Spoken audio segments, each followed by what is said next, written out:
Yuta and Yuji pushed Sukuna to his limits, but Sukuna finally managed to take over. Maki came out of nowhere to help them. This chapter is completely insane. Sit back, and I'll tell you everything. We start off with learning how Yuta copied Sukuna's technique. As we had anticipated in our previous video, Yuta did use the last Sukuna's finger to copy his techniques. Gojo had that finger, so it's not shocking that Yuta used it. Sukuna thinks that Yuta swallowed his finger. I think that if someone really swallowed this finger, it's more Rika than Yuta.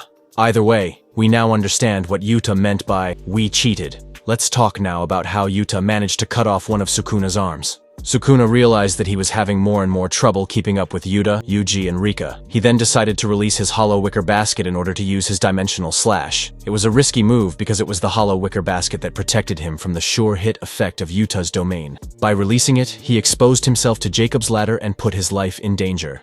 But that's exactly what Yuta was waiting for. He planned the fight to make Sukuna choose that option at that very moment. He had everything under control. By staying one step ahead of the king, Yuta proved that he has grown a lot. The fact that he can predict the king's moves and reactions shows how much he has improved as a sorcerer. He's clearly not the same kid who fought Geto. He perfectly calculated when to confront Sukuna in close combat and even managed to cut off one of his arms.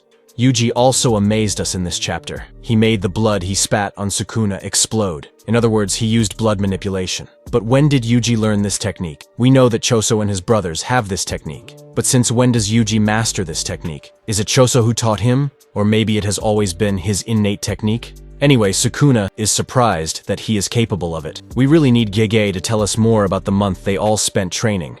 With his punches and Jacob's ladder, Yuji reached Megumi's soul and even talked to him. Unfortunately, it seems that Megumi has had enough and no longer has the will to fight. Well, for the moment, I'm sure that Megumi will recover and come back to help his friends. The only way to beat Sukuna is to attack him, both from the outside and from the inside. Megumi can do that. I'm sure we can trust him.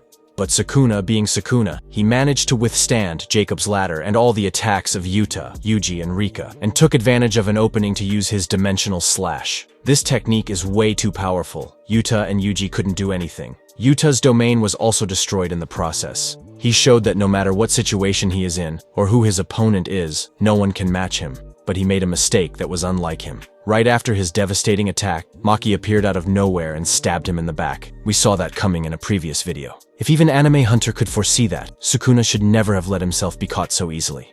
That's all for this video. Thank you for watching till the end. If you like this kind of content, don't forget to subscribe. See you next time on Anime Hunter.